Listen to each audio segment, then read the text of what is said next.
tiririka na voko za kivampire.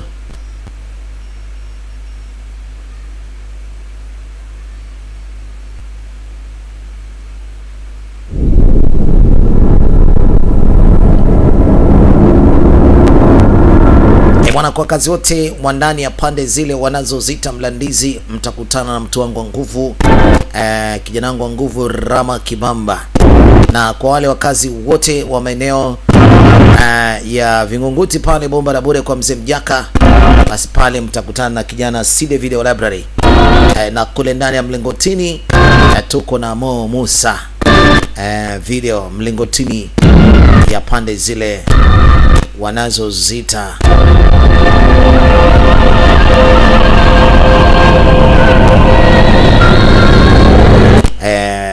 Bagamoyo ya Mlingotini. Bonge kitu hapa kutoka Idarani Acheche Production, kama cows, kama dawa, kama kawaida tunatiririka na voko za kivampire. Naona kama vile kuna kitu kibaya kinakuja katika dunia. Siku kinatokea wapi?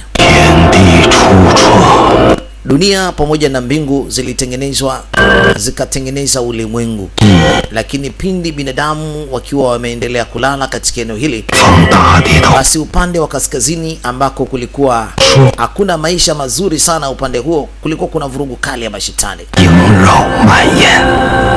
Mwenyezi Mungu ameweza kuijalia dunia sehemu nzuri kweli kweli ya watu kuishi. Hapo zamani za kale kulikuwa kuna kongoni, ama unaweza kumuita swala, na swala huyu ni mnyama ambaye anapenda kuliwa na wanyama wengi sana. Yaani ni mnyama pendwa kwa wanyama wakali. Siku moja huyu swala alivamiwa na dubu, lakini pale pale kuna rafiki yake mbwa mwitu ambaye alikuwa amefika kwa ajili ya kumsaidia. Kawaida mbwa mwitu huwa anakula sana swala, lakini kwa swala huyu alitokea kumpenda. Alimdhuru dubu na dubu alipoteza maisha ili kumlinda yule swala. Hii inaonyesha ni kiasi gani walivyokuwa na upendo hawa. Muda ulienda na mambo yakaendelea kubadilika katika dunia. Kutokana na huo upendo, basi maisha yaliendelea kuwa pamoja kwa hawa wawili. Lakini kulikuwa kuna watu ambao walikuja katika hili eneo, sehemu ambako huyu swala pamoja na mbwa mwitu walikuwa wanaishi. Lakini katika maeneo hayo pia chini ya ardhi kulikuwa kuna kiza. Huku kulikuwa kuna dunia ya watu hatari sana, mashetani. Na hapa kulikuwa kuna mfalme wa shetani ambaye yeye anaongoza kuzimu. Kipindi ambapo jua lilipoweza kukamatwa na mwezi, na ndipo ambapo mfalme wa kuzimu akatoka kutoka kwenye ardhi ili kuja kusumbua dunia, kwa sababu kipindi chote alipewa laana ya kutokuwepo tena katika uso wa dunia. Yeye na jeshi lake lienda kuvamia wanadamu, na wanadamu baada ya kuliona hilo ilibidi wajitoe kimasomaso kupambana na hivi viumbe vya kuzimu. Hapo na ndipo pakatokea vita kali sana.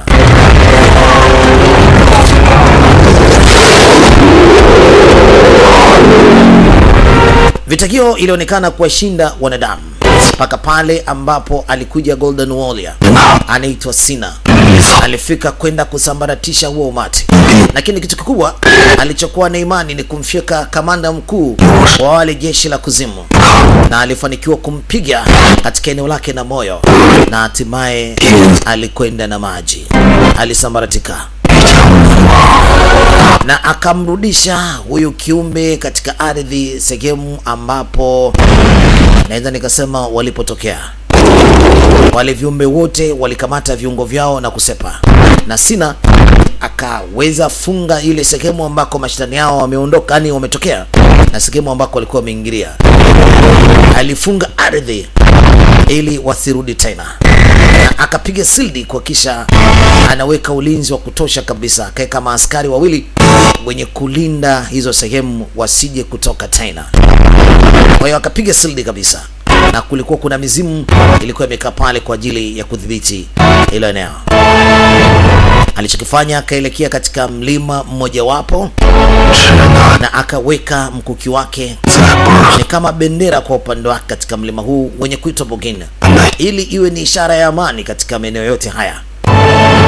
Ameweza kulinda vyema sana maeneo haya ya Glassland, sehemu ambako wanadamu walikuwa wanaishi, sehemu yenye manyasi na sehemu ambayo ilikuwa ni tulivu kupita kiasi. Shetani huyu akabaki chini ya ardhi na akakosa nafasi ya kupanda juu. Lakini maisha jinsi yalivyokwenda, moshi ulianza kufukuta tena. Watu walianza kuchinjana juu ya ardhi, walianza kugombana, falme ikaendelea kupinduliwa. Yani hii inaonyesha ni kiasi gani wanadamu walivyokuwa wanachukiana.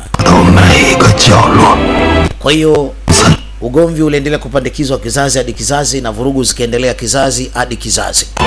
Kiasi cha kwamba dunia ikawa haijatulia, hasa hususan katika maeneo haya ya Grassland.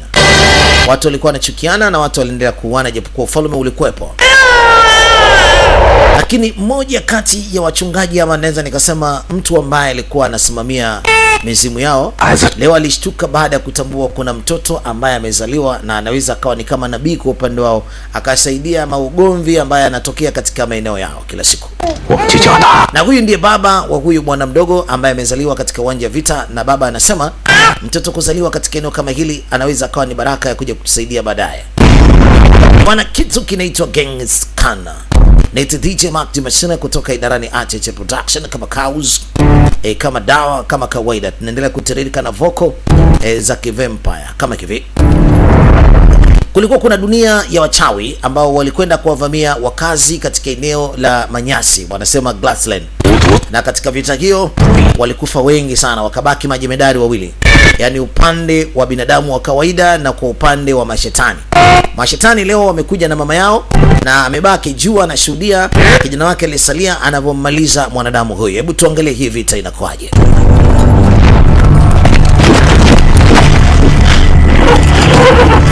Yule shetani alipigwa kidogo, amevaa nguo nyeusi sana, na huyo ambaye alikuwa ni binadamu wa kawaida amevaa kama zakaki. Wanaendelea kupambana. Alivua kofia yule ambaye alikuwa ni mtumishi wa yule mchawi, naye anataka kutawala dunia. Alikuwa ni mchawi na siku zote alikuwa anataka kutawala maeneo haya. Yani kiufupi, watu walikuwa wanagombania makazi haya waweze kuyamiliki, kwa sababu ni sehemu yenye ustawi mkubwa na yenye rutuba kwa kiasi kikubwa sana. Vita ilikuwa ni kali mno, kiasi cha kwamba ujamaa ilibidi amwekee uchawi huyu bwana, amng'ate ili ashindwe kufanya chochote. Na ndipo mtumishi wa mchawi aliamua sasa kummaliza. Baada ya kupata nafasi hiyo, alimtupia mdudu na mdudu akamwingia sikioni, akawa ameshindwa kupambana huyo bwana vyema, na hatimaye akapigwa kisu cha kwenye kifua na akaenda chini. Ushindi ulikuwa ni wa kwao sasa, huyu mama mchawi pamoja na kijana wake. Lakini wakati anapokea hizo pongezi, mama alianza kushtuka kidogo, akamonyesha kwamba kuna kitu nyuma kinakuja. Yule baba ilikuwa imejulikana amekufa, kumbe jafa. Alikatwa kichwa. Yule mtumishi wa mchawi alikatwa kichwa, na yule mzee naye akapoteza maisha. Mama alikasirika kweli kweli kwa kile ambacho kimetokea. Hakuamini kilichotokea. Vijana wake wote wameuawa na mtumishi wake mkuu ambaye anamwamini naye pia amekufa. Hii ilimuuma sana. Hebu tutoke kule, tunakuja upande wa pili. Hapa tunakutana na binti mmoja mdogo anaitwa Bate. Msaada! Huyu mwingine wa kiume anafukuzwa na mbwa. Alimwambia mbwa wake, "Kaa pembeni." "Kwa nini unamfukuza jamaa wangu? Kaa pembeni." Hilo. Sasa wewe unaogopa mbwa, alafu nakuja kumuoa dada yetu mzuri kama huyo, utamweza? Umwezi bwana bwege wewe. Lakini nikwambie kitu, babangu amesema lazima niolewe naye. Jamaa lako la ajabu hilo. Bobo.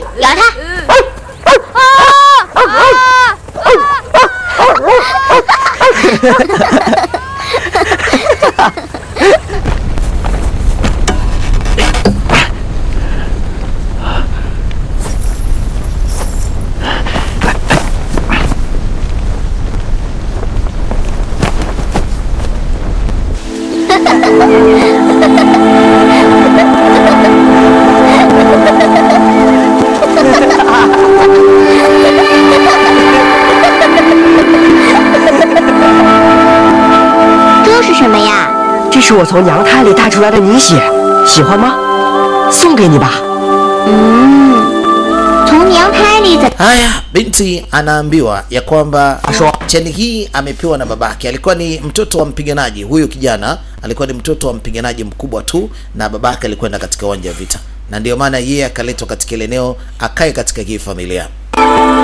Kwa hiyo anasema amepewa cheni na babake, na babake alimwambia hiyo cheni aikumbatie asije akaitupa. Wakajipumzisha katika hizi nyasi, lakini kuna ndege anakuja, ndege wa huyu binti. Akataka kujua leo ameenda wapi ndege wake. Sasa akamuuliza wametokea wapi? Njiwa huyu wa ajabu akamuonyesha kila alichokiona kule ambako alikuwa ameenda. Alienda katika uwanja wa mapambano na alionyesha ni kiasi gani vijana wote waliouawa, na hata babake na huyu bwana mdogo ambaye ameenda kupambana vita naye pia amekufa.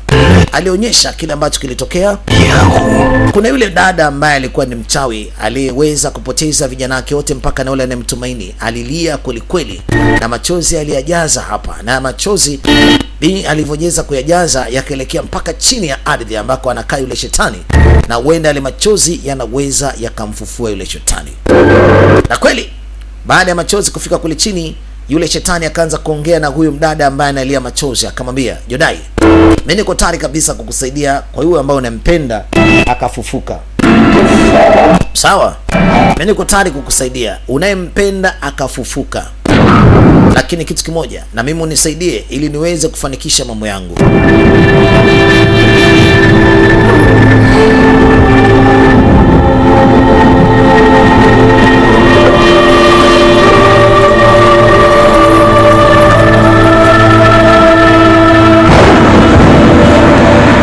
Basi bibie yule aliambiwa asaidie ili jambo kwa sababu shetani alikuwa anahitaji pia atoke.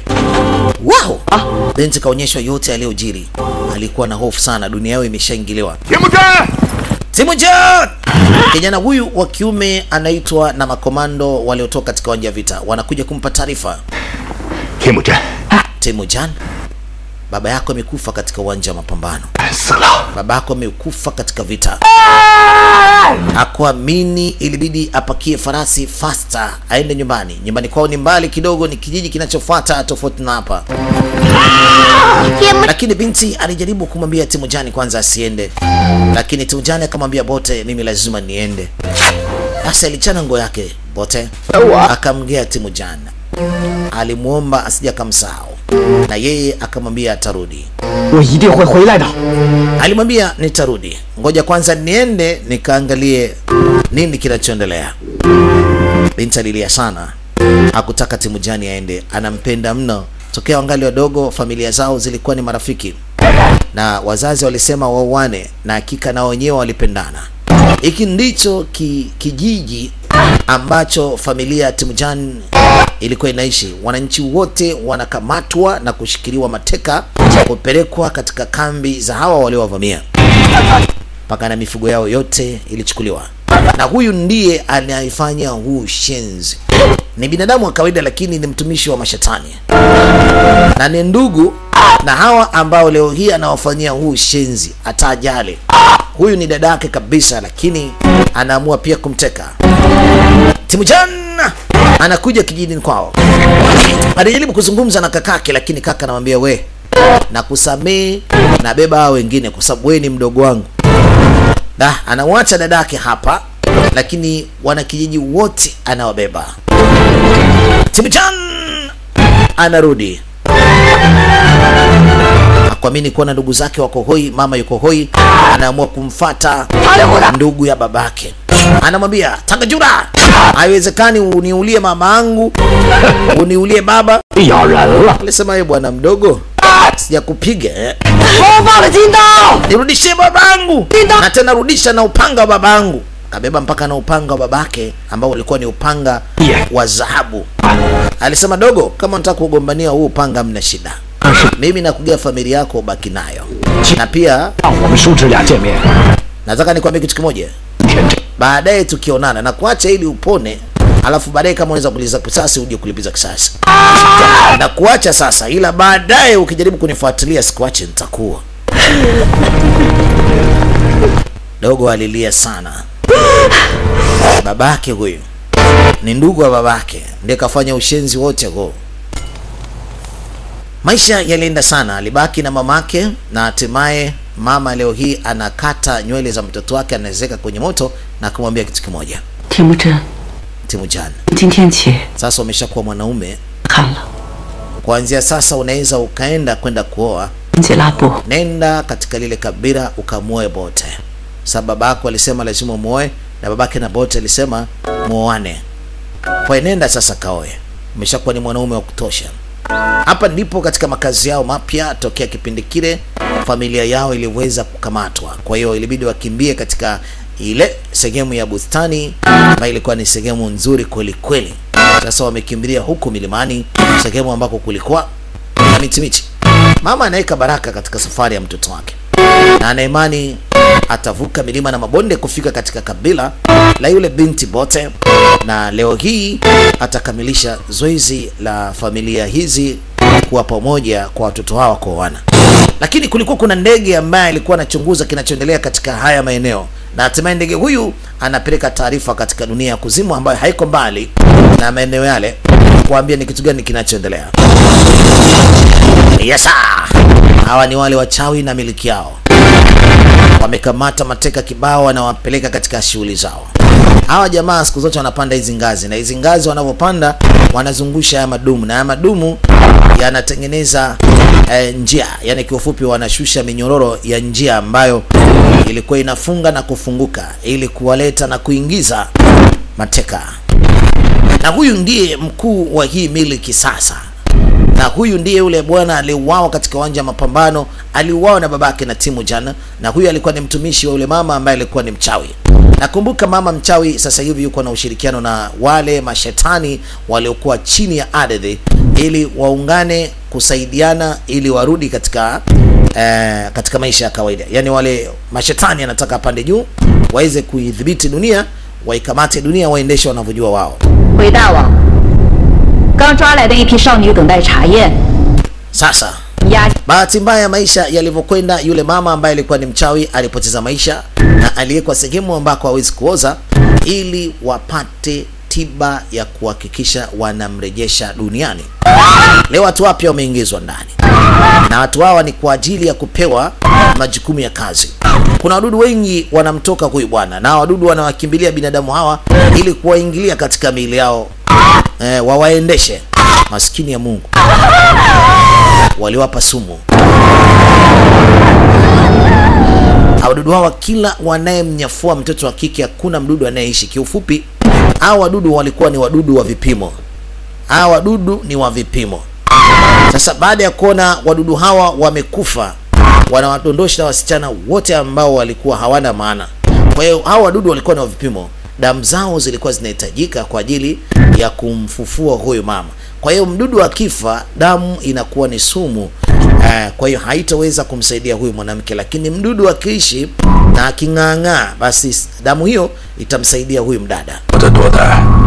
Alimwambia samani sana Dodai, hakika nimeweza kushindwa kutafuta tiba na kupata damu ambayo inaweza kukurejesha duniani, lakini ni lazima nipate hiyo damu, na neemani tutafungua milango ya kuzimu. Na anasikia sauti yake. Mama anasema hata kama muda ukienda, lakini imani iko siku moja utakamilisha zoezi zima. Mama alikuwa kama tiki huyu. Na amekufa na uzuri wake na haozi. Na huyu bwana anakula kiapo. Anasema naendelea kujuta ni kwa nini. Ni kwa nini nimeshindwa kudhibiti lile eneo ambalo nimepelekea mpaka wewe kupata matatizo na mimi kupoteza maisha, lakini ukanirejesha tena. Nimerudi ni katika mazingira magumu sana. Lakini Mungu wa kuzimu anajaribu kumwambia Kuchuru, usije ukasahau ahadi tulekeana. Nimekurudishia maisha ili uishi, lakini na sisi tunahitaji utudhibitie pindi jua litakapokamatwa na nyota. Na ndio siku ambako sisi tunahitaji tuweze kutoka huku kuzimu. Yani pindi jua litakaposhikwa na nyota, milango ya kuzimu itafunguka. Na anaambiwa muda umebaki ni mdogo sana. Sio mbaya, tutakusaidia kumpatia tiba huyo dada yako ambaye unampenda sana. Cha kwanza kabisa anaambiwa ya kwamba kulikuwa kuna mdada mmoja ambaye anapatikana katika kijiji cha Grassland. Huyo mdada ni mwanamke ambaye ni mzuri na ana damu ambaye inalingana na huyo mdada ambaye yeye anataka kumfufua hapa. Kwa hiyo leo tunakupa tiba. Nenda katika kabila ambalo linapatikana katika lile eneo la Grassland. Pale kuna msichana mmoja mzuri sana. na huyo binti anaitwa Bete. Sawa, ukimpata Bete, sasa nauliza, ni kweli umesema kwamba niende Origrandt tribe? Katika huo mji ambako ameambiwa aende ni hapa, na huyu ni babake na Bete. Noran, kulikuwa kuna ujumbe umekuja. Kulikuwa kuna makabila ambayo yalikuwa yanajiandaa kwa ajili ya kutengeneza sherehe. Kila mwaka huwa wanaandaa sherehe. Huyu ndio babake na Bete. Sasa anauliza Bete yuko wapi? Anasema unafahamu Bete anapenda nini? Kwa hiyo labda huenda ndio kule ameenda kuchukua sasa hicho kitu ambacho alikuwa anakihitaji. Kwa hiyo anasema tafadhali naomba ufanye haraka mlete Bete. Geti linafunguliwa na jeshi linatoka katika himaya ya kuzimu na inaelekea katika dunia ya kawaida, na wanaelekea katika kijiji cha Grassland, na huko wanaenda kutaka kumchukua Bete. Safari ya huyu bwana mdogo ilimleta mpaka katika huu mji mzuri ambako kuna wadada wazuri. Wow, kuna mambo mengi ambayo hajawahi kushuhudia kitambo. Sasa leo anakuja kuyashuhudia watoto wazuri wazuri. Katika dunia hii kulikuwa kuna utekaji wa wasichana siku zote, na wasichana hawa huwa wanabebwa na kupelekwa kule kuzimu, sehemu ambako anaishi yule bwana ambaye sasa hivi anamsaidia mama ili aweze kurudi katika dunia, na wanatafuta msichana aliyekuwa na dawa ama damu itakayoweza kumsaidia. Sasa kuna mganga kidogo anaonyesha dawa zake hapa kwamba ukikanyaga moto ukinywa hii dawa uungui. Kuna mzee alipita na farasi wake mweupe hapa bila kukanyaga bila kuweza kuungua. Kwa maana kashamharibia dili. Wewe mzee unaniharibia dili, kuna deki zako wewe. Shenzi sana, ngoja nikutwange. Bwana mdogo ameona japokuwa hili jambo alimuhusu, lakini aliona anastahili kusaidiwa huyu mzee. Toba anataka kuua. Kama tulia wewe, nitakufanya nini? Tulia. Anataka kupiga. Kazuiliwa. Sasa bwana waliona kazi yao inachelewa, na wamekuja hapa kwa ajili ya kuteka watoto wa kike. Wanaanza zoezi baada ya kuona kuna watu wanaweza kuvuruga jukumu lao. Wanateka watoto wa kike sasa.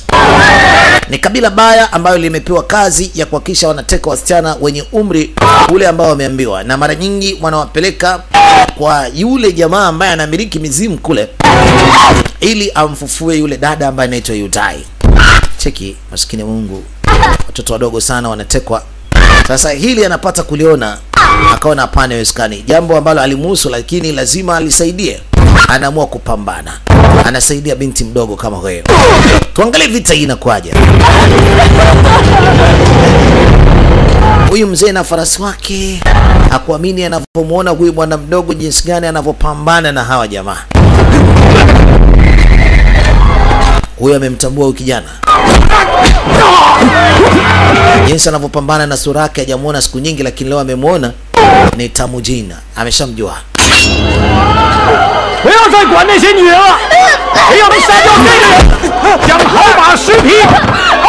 Anasema ebu acheni hao wanawake, kuna kazi moja tu ambayo ni muhimu, nifukuzieni huyu jamaa. Yoyote atakayefanikiwa kumuua nampa dola. Sasa waliacha wale watoto wa kike kwa sababu thamani yao ni ndogo kuliko thamani ile tangazo hapa. Sasa hakuna budi kukimbia. Huyu jamaa amemfahamu lakini anataka muue. Kwa sababu gani? Unajua wahalifu hawanaga urafiki hata kiduchu. Patamu hapo. Hatari. Alifanya maujanja ili mradi afanikiwe kuwakimbia wa bwana, lakini wa bwana wako nyuma, wangu wanakuja. Wameshaambiwa wakimkamata, wakimuua akiwa mzima akiwa hai, watapata kiasi kikubwa sana cha fedha, si milioni 10. Anampa taki mazoea.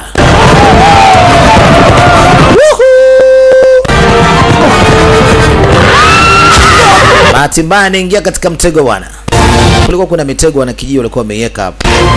Farasi alikimbia naye, farasi wake anakufa. Naye sasa anaingia katika ile miiba iliyomuua farasi. Bahati amefanikiwa kuweza kujidhibiti ili ile miiba isije ikamwangamiza. Kwa akawa ameshuka chini vizuri, maskini Mungu anamwangalia farasi wake, tayari is dead. kuja kushtuka jamaa wameshafika na huyu jamaa anataka kumuua. Lakini kuna timu inakuja nyingine inaamua kumsaidia huyu bwana mdogo.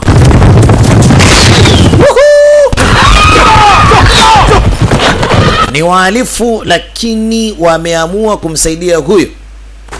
Kwanza wamemuona jinsi anavyopambana. Alijua ni wale. Kufahamu kwamba wamemsaidia. Wanamwambia tumekuja kukusaidia wewe. Kadekezano wenyewe sasa mimi nitatembea vipi, sina hata farasi. Wakamwambia wewe tulia, tutakuua. Tumekusaidia alafu bado unaleta mikwara hapa. Aliwaomba vijana wake wasifanye chochote. Mumwache. Ana hasira, ana uchungu. Aliamua kuacha. Alimwambia mimi naitwa Buchu. Jina lako naitwa nani? Ningependa kuwa rafiki na wewe. Jamaa kampenda sana mshikaji. Sasa jamaa hata kuchukuli kama ni rafiki. Kwani tumemsaidia huyu jamaa asiyekuwa na fadhila hata kuomba, hata kusema asante. Alisema mna shida, nitafanya kile ninachokiweza huyu jamaa awe rafiki yangu. Huyu ni kijana wa kitani, ni mhalifu lakini ametokea kumpenda sana huyu jamaa. Lile jeshi limetoka kuzimu linakuja katika dunia nzuri. Dunia ya manyasi wanaita Grassland. Na wamekuja huku ama safari yao ni kwenda kumchukua binti ambaye anaitwa Bete. Na kumbuka safari ya huyu bwana mdogo ni kwenda kumuoa Bete. Unaona mambo hayo sasa. Safari yake ilikuwa ni ndefu, ilibidi afike hapa anywe maji.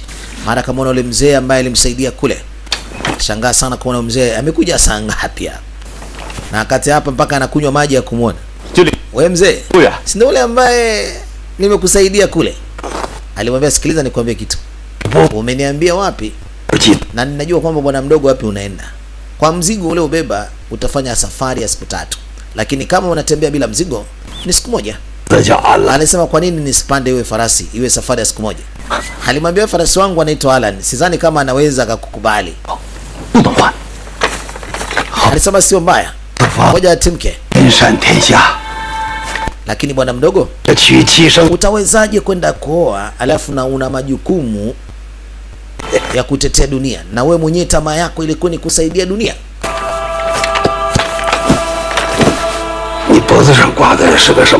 Alafu ni nini hicho ambacho kinaning'inia hapo katika shingo yako? Alisema hii. Azee nikikwambia huwezi kuamini. Alisema hii ni damu ya mamangu.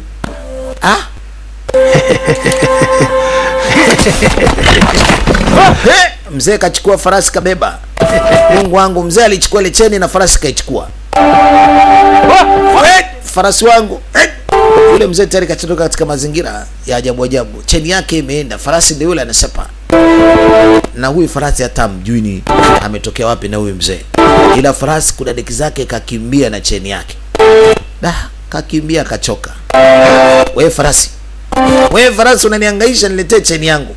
Na farasi ana akili, baada ya kuona huyu jamaa kachoka, ngoja amrudishie cheni yake. Anatishia kuitafuna. Lakini kila anavizia kuichukua anaikosa. Farasi anamkopesha. Ana akili, kuna deki zake huyu. Lakini ngoja nivizie niiteke. Farasi anaambia jaribu uone. Farasi akasema usiletee maujanja. Kama unaweza kimbia. Maskini ya Mungu, binadamu siku zote hawezi kukimbizana na farasi. Kachoka tena. Hoi! Nisijua mfanye nini huyu farasi. Farasi akamrejea tena. Mjomba nani chukua cheni yako, naona umeshachoka. Sasa akajua tena utani, lakini farasi amezamiria kumpa. Analeta utani huyu, nitampiga makonzi mimi huyu. Lakini kumbe farasi alikuwa amezamiria kumpa. Amemrejeshea cheni ambayo aliambiwa siku zote na babake awe nayo karibu. Haikumbatie nganganga. Sasa usafiri huu hapa utamchukua siku chache sana ili kufika anapoenda. Alijaribu kusema na farasi kwamba jamaangu tulia, nataka nikupande.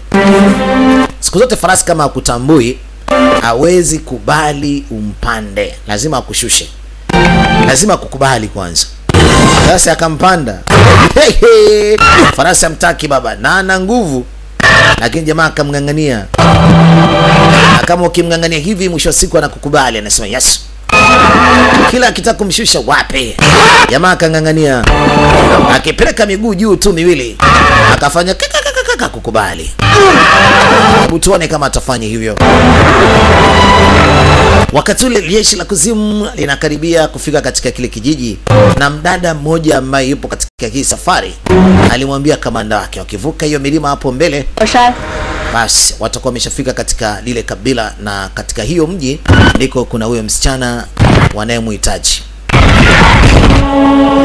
Wamefanya kazi kweli kweli ya kumtafuta msichana ambaye analingana na damu ya yule mama. Kwa hiyo kashaambiwa huyo msichana anatokea wapi, na kijiji chenyewe ndio hicho hapo, na bwana mdogo tayari amefika kwa muda mchache sana kwa kutumia ile farasi. Wow, ni kijiji ambacho anaenda kuoa. Twenzetu farasi wangu. Lakini wanakaribishwa hapa na mbwa. Wakazi wa hapa walikuwa wanapenda kufuga mbwa aina ya German Shepherd. Hapa kulikuwa kuna kijana ambaye ndio kamanda, anawafunza vijana jinsi gani ya kupambana, lakini wanaona kuna ugeni unakuja na ugeni unafukuzwa na mbwa. Jamani, anaogopa mbwa huyo. Tokea zamani anaogopaga mbwa sana, mpaka leo hii bado anaogopa mbwa. Naalaida? Wewe unatokea wapi? Kina alipomwangalia vizuri kama yule jamaa ambaye alikuwa anamtaniaga. Alisema, "Haku, ni wewe." Haku, umenisahau? Timuje? Mimi ni Timuje.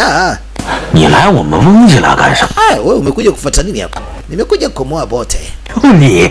Wewe umekuja kukomoa bote? 都吓成这副熊样了。 Wewe mwenyewe unaogopa mbwa, unawezaje kumoa msichana mzuri wa kabila letu kama hivi, na kati majasiri tuko hapa? Wewe mbwa tu unaogopa. 你看你这马脏兮， Na farasi lenyewe kwanza lichafu.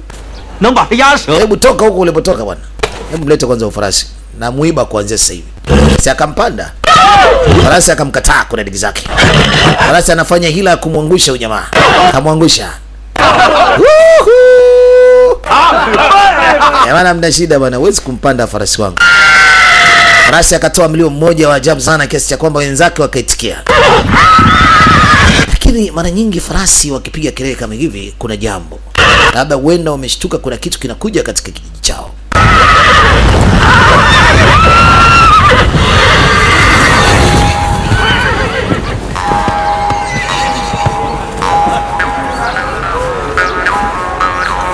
Bana, mziki unasikika kwa mbali, na mziki huu mara nyingi anapenda sana kupiga bibie bote. Na mziki huo hata farasi na ndege wengine walikuwa wanapenda sana kusikia.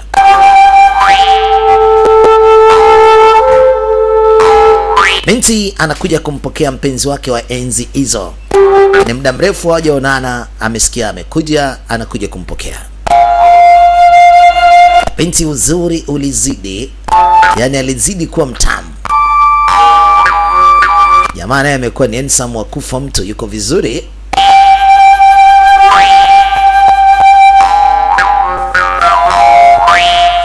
Yes, binti yuko na wapambe ambao wanamlinda kipindi chote. Bote. Baada ya hapo alipokutana mpenzi wake ilibidi aende, anashindwa hata kuzungumza naye vizuri. Aliona ni heri sasa amfuatilie. Kuna ndege hapa, anaanza kuwa na wasiwasi na huyu ndege. Huenda akawa ni imetumwa na yule mama mchawi ama yule jamaa mchawi. Anapeleka mahali kwa baba mkwe. Ile ambayo familia walikubaliana. Ni ngozi ya mnyama ambaye ni ngumu sana kumuua. Bwana mdogo kafanikisha kupata hiyo ngozi, kamletea. Na mwisho wa siku jioni, harusi inafanyika kwa mila na desturi za watu wa maeneo haya. Inathibitisha kwamba hawa sasa ni mke na mume kama walivyoweza kuahidiana waoane, na hatimaye wameoana leo hii. Basi taratibu za ndoa zinaendelea.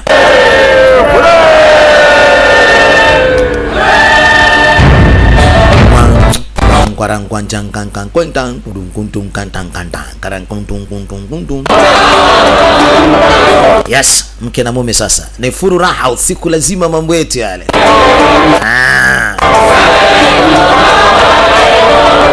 Salam kwa baba. Baba anafurahi kweli kweli, mtoto wake amefanikiwa kupata mume, na kipindi chote binti alikataa kulewa mpaka apate kumwona mpenzi wake, na ndio maana binti alikuwa amesubiria kwa hamu. Alisema, binti yangu umekubali kuolewa na mtoto wa bwana Mirigon Jogosurei ambaye anaitwa Tamjini. Jambo zuri sana, na nawaombea mpate maisha mazuri, msije mkaachana.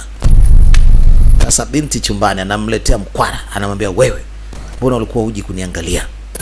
Mkwara mzito kweli, anataka kumchapa. Anamwambia, hapa ungati hapa, na niliapa kwamba siku nitapoonana na wewe na kuua. Kwa nini ulinikimbia kipindi chote?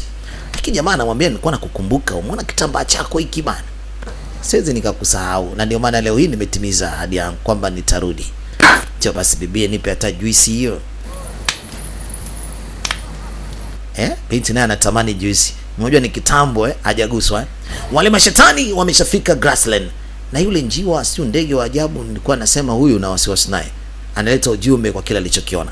Anampa ujumbe mmoja kwamba wanakijiji wote leo wamekunywa kwa sababu walikuwa katika harusi na wamejisahau hata katika ulinzi. Kwa hiyo ni wakati mzuri wao kuvamia hicho kijiji, wafanikishe kile ambacho kimewaleta. Hapo na ndipo usiku baba wanavamia kijiji, wakati jamaangu anafanya mambo yake. Binti anasema, niliweka ahadi ya kukuchapa, mbona nakuwa mlaini hivi? Ana anampiga, anamtoa nini, lakini anatamani, maskini ya Mungu. Wanaendelea na mambo yao. Wallahi na bata shungu mimi. Tare. Jamani alia, nimemkosa Bote hivi. Jamaa ingekufa ngugu. Lakini Bote asingeolewa hata kama anazeka. Anapiga pombe, anashangaa kuna makunguru ya usiku anakuja. Hajakaa vizuri, tayari kuna watu wanaingia. Kaili za wananchi ziliwashtua ndani. Ilibidi watoke nje waone kuna nini. Watu walianza kukimbizana hovyo, na watu walianza kuuawa baba. Hapa fighting na katika kijiji hiki. Jamaa ilibidi amwambie mke wake, kama sikiza, chukua watoto, chukua na watu ambao hawajiwezi, kimbia nao porini. Nimeacha, ngoja nitetee kwanza wengine ambao wako hapa. Bwana mdogo, Mwenyezi Mungu kidogo kampa uwezo, inshallah. Mashaallah, yuko vizuri. Tuangalie uwezo wake kwanza.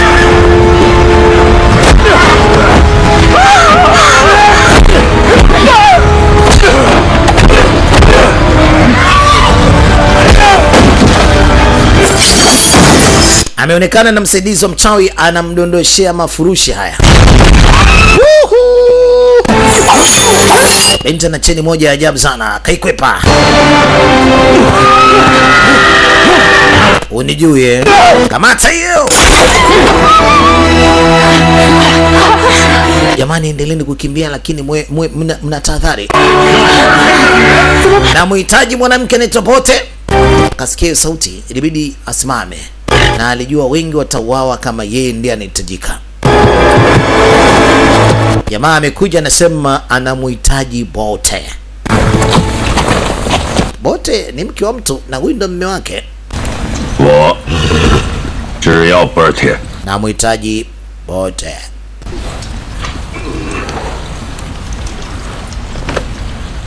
Wawawe kwa sababu hawataka kusema. Binti anasema, hebu acha tafadhali, naombeni muache. Bote umekuja kufuata nini? Wewe ndio Bote. Alisema, mimi ndiye mnamtafuta. Waacheni hawa, mimi naenda na nyinyi. Bote anamwambia mume wake, usipofanya hivi ambavyo mimi nasema nitakuchukia. Bote hataki watu wafe.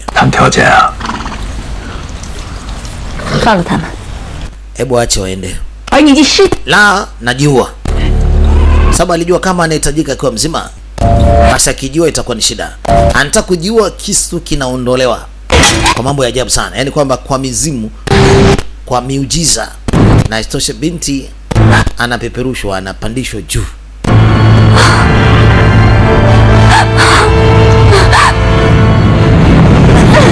Alafu akaitwa, njoo hapa. Huyu jamaa alikuwa na uwezo wa kufanya chochote kwa kutumia akili yake tu.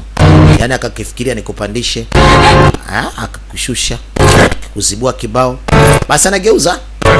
Na vijana wake pia nao pia waondoke kwa sababu wamemsikiliza binti. Lakini mwanamke anasema hapana, haiwezekani. Akaanza kuliamsha dude. Patam! Achi. Cheche. Farasi wake anakuja, farasi wa miujiza aliyepewa na yule baba wa ajabu ajabu. Jamaa baada ya kukamilisha zoezi wanatimka mbele, wanaongozwa na jamaa mmoja ambaye anatembea spidi kuliko farasi. Ule bwana mdogo ambaye alikuwa anamtamani sana, ule bwana mdogo Timajina, huyo hapa. Yule ambaye alikuwa anajiita Buche. Amekuja. Anamfuatilia bwana mdogo awe rafiki naye kwa sababu alisema lazima awe rafiki naye. Amekuja na timu yake. Mbaya zaidi, hao jamaa wanaingia katika kimbunga cha ajabu. Jamaa zake wanazama kutokana na kile kimbunga. Amewakosa. Unajua ametokea kumpenda bure kabisa ule bwana mdogo. Anapoteza jamaa yake kwa sababu ya kumfuatilia huyo. Na yeye mwenyewe anakumbwa na kimbunga.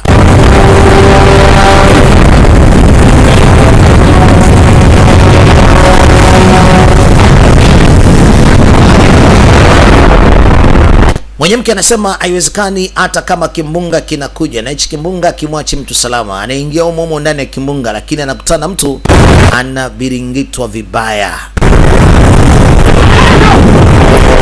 Farasi kumbuka ni miujiza na uwezo wa kukatiza, na wale jamaa walikifuata kile kimbunga. Wao wenyewe ni watu wa miujiza, kwa hiyo walikatiza kama wanatembea kawaida tu. Huyu bwana mdogo mpaka kuweza kuhimili kimbunga na ana uwezo wa kutembea kama hivi, basi si mtu wa kawaida. Angalia mwenzake jinsi anavyopeperushwa. Alimzuia lakini alifunga kamba mkononi, akiwa anajua naye anaweza kapelekwa. Na farasi ndiye ambaye ameshikilia hiyo kamba, anawazuia wasipeperushwe.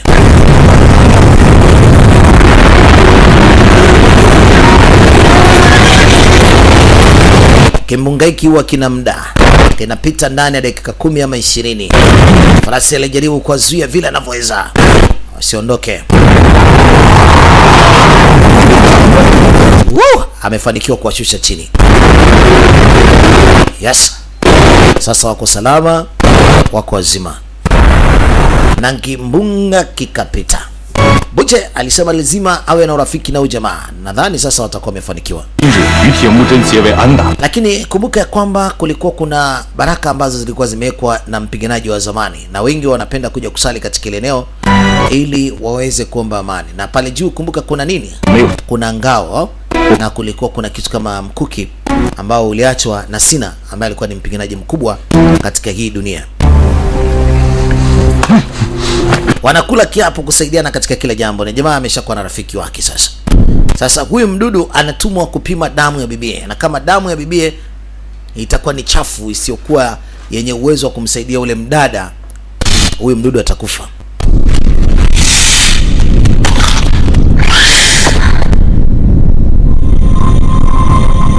Lakini mdudu akaanza kung'ara kama unavyoweza kumuona, na rangi nyingi nyingi. Yote hiyo ni kwa sababu ya damu ya huyu binti ana shine. Kwa hiyo sasa hii ndio damu ya mama yule aliyepoteza maisha. Kwa hiyo binti atatumika kwa ajili ya kumfufua mama. Binti anajitetea ili aweze kuondoka hapa, akampiga kisu wewe. Huyu mtu anatoka majivu tu. Sasa akamwambia mama, usipate shida sana. Unataka kuniua? Ngoja nijichinje mwenyewe.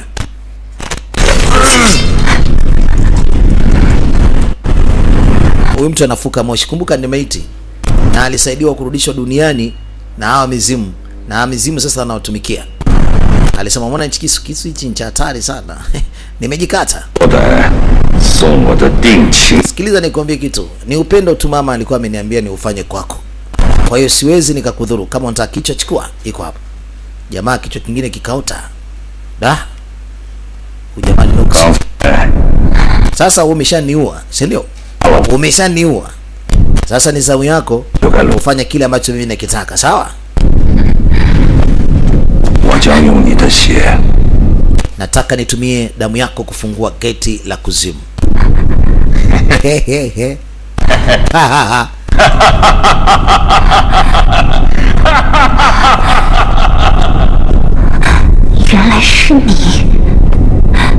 在跟魔鬼做交易。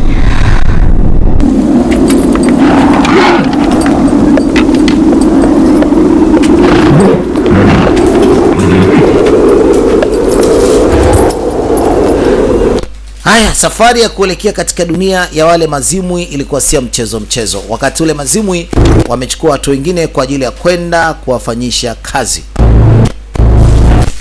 Mwana mambo haya.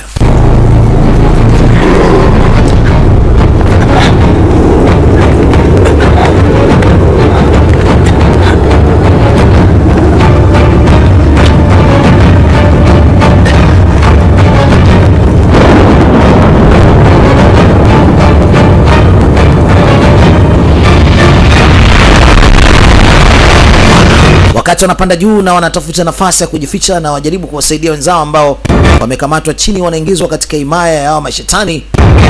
Waliamua kufanya kitu kimoja, kuwadondoshea mawe hawa maaskari wa mashetani ambao wanapita hapo chini, kwa sababu walianza wao, alafu wanakuja wanadamu ambao wamewashikilia, na nyuma kuna maaskari wengine wa mizimu.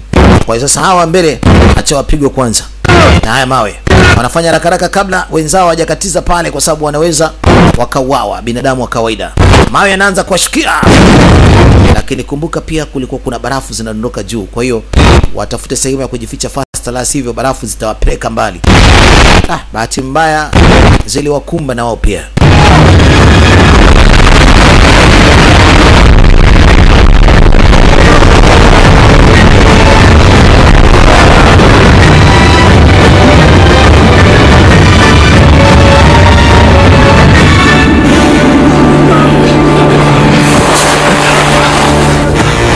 Wanakuja kuzinduka.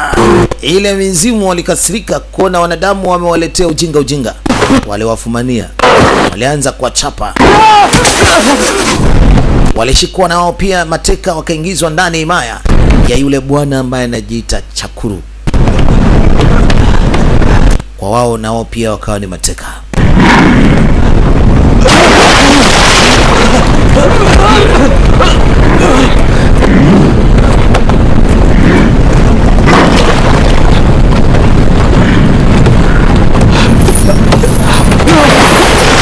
Wanaambiwa waende wakashushe zile sehemu. Sasa mmoja kati ya watu ambao walikuwa wanafanya hiyo kazi hapo alikuwa ni huyu mtu mzima. Ni baba wa yule bwana Boche. Hakuamini babake naye pia alikuwa ni mateka hapo. Anasema nimekuja na rafiki zangu hapa ili nikusaidie. Kwa baba lazima nikuondoe.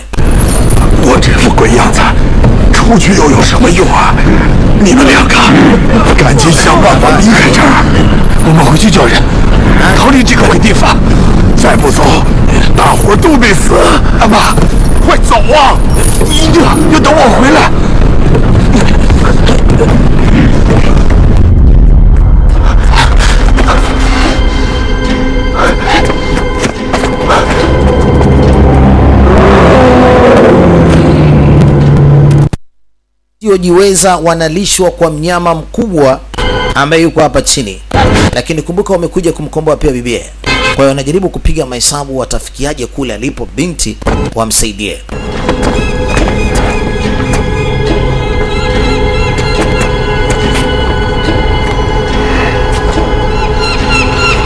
Piga mahesabu njia ipi? Huko nje kidogo kulikuwa kuna ndege anaita. Kwa hiyo labda huenda huyu ndege alikuwa anamfahamisha ni wapi chumba ambacho bibia yupo.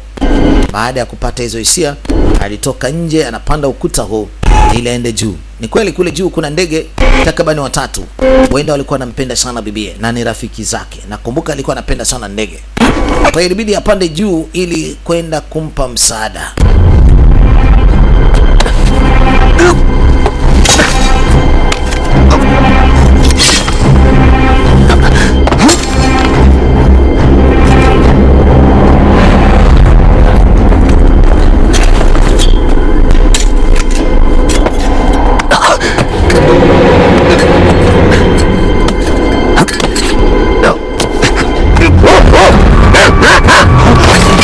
Kwa anakaribia juu, bahati mbaya si mbwa bwana alikuwa analinda pande hizo. Aya, nusu aende chini lakini akaweza kujizuia. Wewe mbona unapiga kelele za nini bwana? Alijua kwamba kuna ndege wanaita buguza hapa. Hawa ndege nao ni kinganganizo, wanataka kumsaidia mtu wao. Wanaita vurugu, sio alikuwa anataka nyama zile hata sijui. Jiwe linaenda chini hili. Linaweza likawashtua wale jamaa kule chini wanopita walinzi. Ikawa ni so.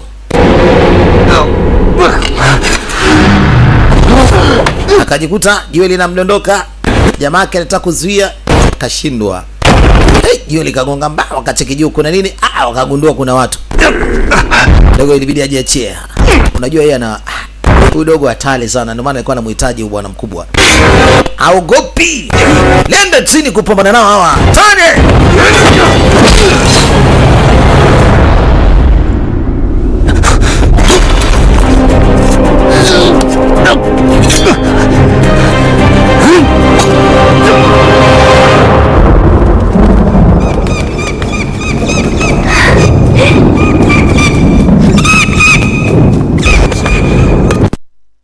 Ndege wake anamuonyesha kwamba kuna mtu amekuja. Amefanikiwa kumuona. Boti, nimekuja kukuokoa. Boti akanyanyuka faster kumfuata mpenzi wake. Timujie. Binti akapigwa. Kuna ukuta pale. Anaenda tena boing. Anakuja kugusa, anagundua kuna ukuta. Wameloga, wameweka spell. Wameloga, inakuwa ngumu kuweza kusogea kule. Maskini ya Mungu. Jamaa anavunja. Anashindwa kuingia ndani. Wote. Maskini ya Mungu. Ilibidi amwambie kwamba kuna mfalme wa kuzimu anakuja. Na anataka kutawala sehemu zote na watu wetu wa mji wetu watakufa wote. Sasa unazungumza nini? Mbona mimi sielewi? Eti mfalme wa kuzimu. Yale ambayo alikuwa ameweza kuzungumzwa na muhenga wa zamani ambaye amepambana na wachawi na majini ni kweli. Kwa maana hiyo huyu mfalme wa kuzimu anataka kuja kuikamata dunia. Na muda sio mrefu mwezi utakamatwa na nyota, ni kiasi cha kwamba mwezi jua litakapokamatwa na nyota ndipo ambapo mizimu itafufuka. Kwa hiyo wewe nenda kawaambie watu wakimbie. Na mtafute jinsi gani ya kupambana na hawa viumbe. Anashindwa kupata nafasi ya kuweza kuingia ndani. Lakini alimwambia nisubiri, nitarudi tena. I'll be back to save you. Binti akamwambia sawa, lakini binti alimuomba kwanza asihangaike kupambana naye huyu shetani kwa kumkomboa sasa, na itakuwa ni ngumu kumpata, ila aende apeleke taarifa hizo. Leo makabila yalikuwa yameungana kwa ajili ya kufanya yale matambiko ambayo tumesikia mwanzo, na kulikuwa kuna viongozi wa makabila mengi wako hapa.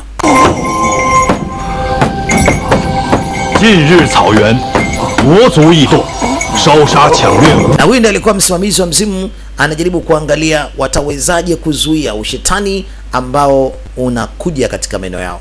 Lazima wazuie hizi vurugu. Inaweza ikawa ni tatizo kwa upande wao.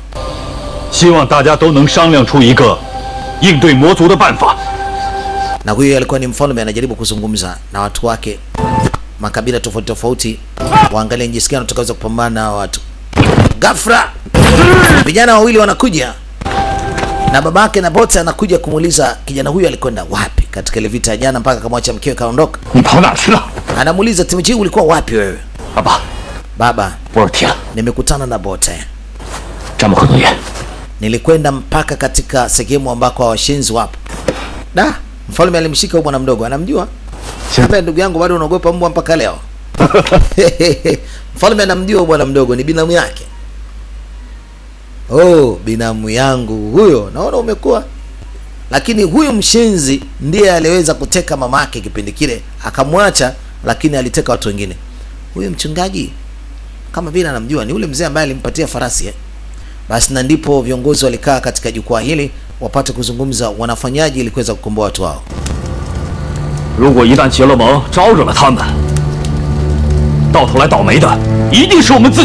Kama wasipoweza kukabiliana na hawa watu wataendelea kuteseka mwanzo mwisho.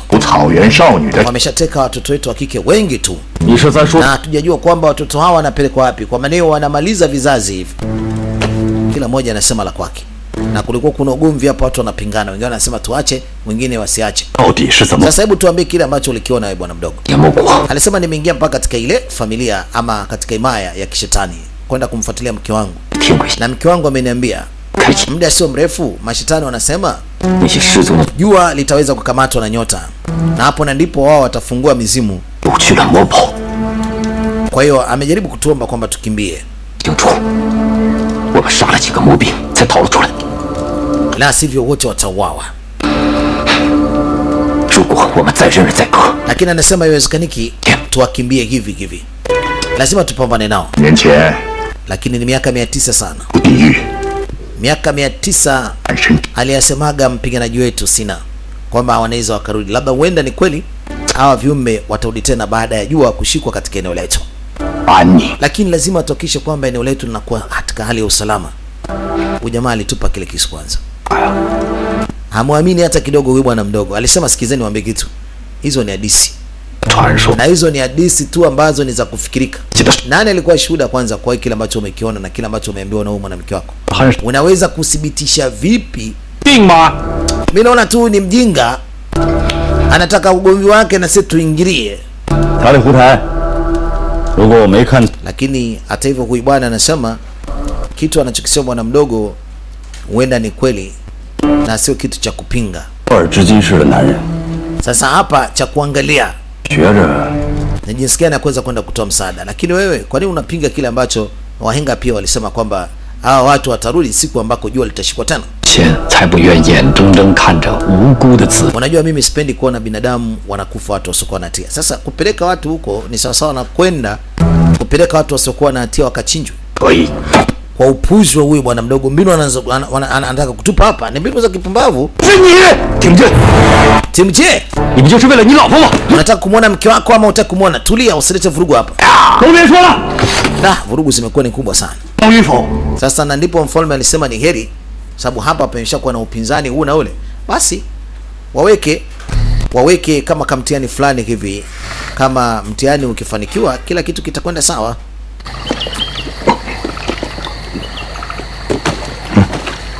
Bwana pata kidogo pombe kunywa. Mjomba, yule farasi wako yule pale. Yule sio farasi wako yule.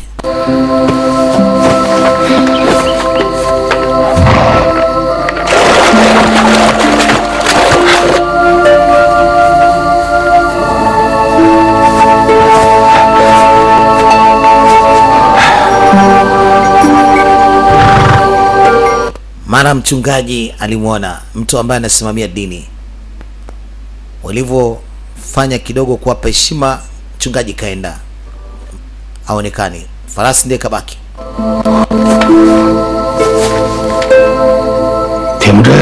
Timje alijitokeza tena. Walimpa heshima yake. Wanamuita shaman, ni msimamizi wa mizimu. Alimwambia samahani sana, lakini unajua jinsi gani ya kuweza kumuua huyu shetani, kwa sababu watu wengi wanateseka juu yake. Alisema kila mmoja katika dunia anapaswa kuweza kumtii Mungu wa hapa. Mimi siwezi kujua jinsi ya kuweza kupambana na huyu shetani, lakini nataka nikwambie kitu. Hivi unafahamu ni kwa nini huyu farasi mweupe amekuchagua kama master yake? Ameona kupitia macho yake kwamba wewe ndiye utakayeweza kuleta usalama katika ile eneo. Ameona moto kwenye macho yako. Ameweza kuona mwanga ambao unaweza kuleta nuru katika giza. Bwana, milango ya kuzimu ndio hii hapa inapaswa kufunguka, na huyu mdada anatakiwa kurudi duniani kwa kutumia damu ya huyu msichana. Ndege analeta ujanja analeta kuleta maneno hapa kwamba yule ndiye mpelelezi wake. Sasa ndege aliona kile ambacho kilitokea katika hiki chumba. Kwa hiyo kaenda kuambiwa huyu bwana. Karudi ndani. Muangalia akamwambia, we, Timajia alikuja huko lakini alishindwa kuingia ndani. Najua nimeharibu harusi yako. Ulikuwa huko katika raha zako, bahati mbaya tukawaingilia. Takuwa wewe mshenzi. Nitakufa kwa ajili ya mpenzi wangu, lakini sikuachi wewe. Na usije ukamshika, ukimshika nitakuonyesha kazi. Katika kunusanusa kaisi kama kuna damu ambayo ameiacha Temaje. Wanasema Temaji ana damu ndani ya mwili wake, ana damu ya mpiganaji wa zamani ambaye anaitwa Sina. Yaani huyu bwana mdogo ana uwezo kama Sina, damu yake inafanana kabisa na Sina. Hivi wewe unavyofikiri anaweza kaniwa? Anasema basi ina shida. Kama yeye anatamani kunipeleka kuzimu, nitampeleka yeye. Mimi kuzimu nishaenda kitambo. Unajua mpaka leo hii dunia mimi naichukia. Na sioni kama nina haki ama nina stahili kuendelea kuishi hapa. Sioni sababu ya kuendelea kuishi. Kwanza nimekufa, nikafufuka. Maisha yangu nimetengana na ndugu zangu, watu ambao nawapenda. Leo hii nataka nifanye kitu kimoja tu ambacho kimenileta katika uso wa dunia. Kuvunja ukuta, yani mpaka ambao kati ya kifo na maisha ya kawaida. Unajua mtu akifa hawezi kurudi duniani. Umeona? Sasa nataka kuvunja huo mpaka ama hiyo huo ukuta wa kifo na maisha. kwamba watu waliokufa warudi tena duniani. Umeona, ndio hiyo mizimu sasa ifufuke, ndio ukuta nataka kuvunja. Lakini wewe usio na wasiwasi, nataka niwatengenezee sehemu nzuri nzuri, utaweza kuteseka. Ukiwa kuzimu utaishi na mume wako vizuri tu, sawa? Nitafanya jambo jema sana kukusaidia wewe pamoja na timajini wako, mtaishi pamoja forever ndani ya kuzimu, mtaishi daima kuzimu, sawa? Nataka ulitambue hilo kwamba nakutengenezea nafasi nzuri sana kuzimu, utaishi na mume wako vyema tu. Hivyo unafikiri unaweza kumua Temujie? Anacheka. Sasa binti anavoleta jeuri, watu wanapikwa katika masufuria. Na masufuria yanapashwa moto hapa, wanapikwa watu.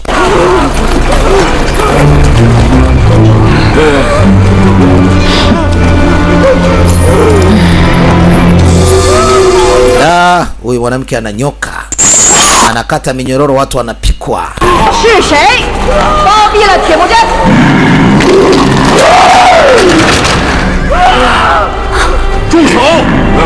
Kuna mtu anasema, jamani nyie si mnamtafuta ni nani aliweza kumsaidia Temujie kaondoka? Mimi ndiye nilimsaidia Temujie akakimbia. Sasa sioni sababu ya nyinyi kuua hawa. Mimi nakubali adhabu zozote ili mradi hawa vijana hawa muache waende. Hebu kuja hapa. Mzee kakubali adhabu.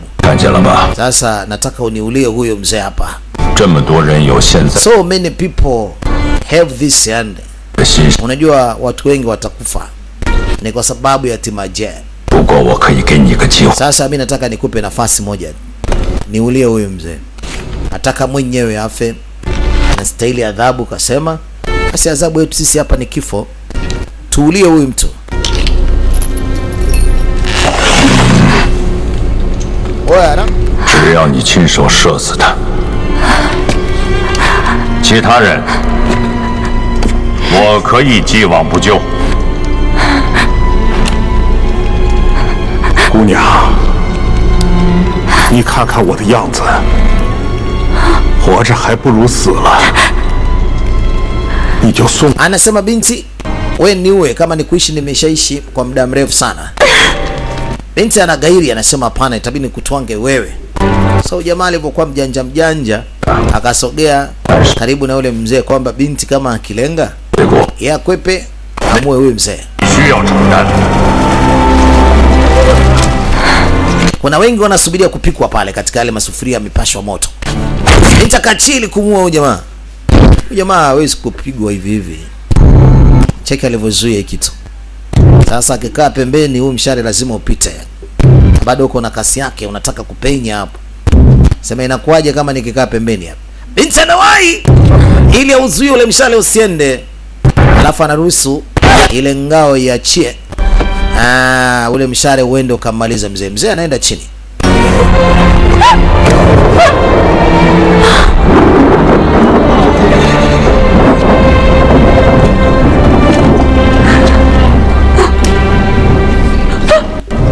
Anajikuta ameua baba wa mtu. Kumbuka kwamba ni baba wa Buche yule. Kama umemuua, basi ina shida, utakuwa umeweza kumbariki tu. Umemfanya amekuwa ni mwanajeshi, umemfanya amekuwa kamanda mzuri, amekufa vitani. Na wale wote waliokamatwa na zile kamba wanalumbukizwa katika masufuria, wanapikwa na yale masufuria yalikuwa yanachemka bwana. Sasa katika ule ufalme kidogo kulikuwa kuna upinzani, jambo hili lifanyike lisifanyike, waende wakasaidie wasaidie, watulie kwanza, hawana uwezo wa kupambana na wale jamaa. Basi na ndipo wakaamua kufanya mchezo mmoja. Huu mchezo kama Temujie akifanikiwa kwenda kufikia bendera ambayo iko kule mbele, akishinda watu wote watamuunga mkono, lakini kama akishindwa basi watarudisha nyuma majeshi, hakuna atakayemsaidia. Mashindano yameanza. Tuangalie mwanzo mpaka mwisho. Mimi naika maiki pembeni.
kuna mmoja kati ya watu ambao wapo timu pinzani anaenda chini. Temaji anamwona huyu mtu na hakuna anayemjali. Sasa yeye alikuwa na nafasi ya kwenda kushinda, lakini ilibidi arudi nyuma ili amsaidie huyu bwana ili farasi wake asijakamua. Mwenzake anashangaa kwa nini anafanya hili kitu, kwa sababu hii inaweza kupelekea yeye akashindwa mchezo alafu akashindwa kwenda, kwa sababu kama angeshinda basi wangeweza kwenda kupeleka majeshi, lakini sasa kumsaidia huyu bwana inaweza kupelekea yeye kushindwa kumfamia ama kuchukua ile fimbo. Aya, kuna mtu kasha kamata ile bendera. Kiufupi au huyu mtu haipo katika upande wa Temaje. Temaje walikuwa kwa wawili tu, yeye na jamaa yake. Wana sasa kashashindwa.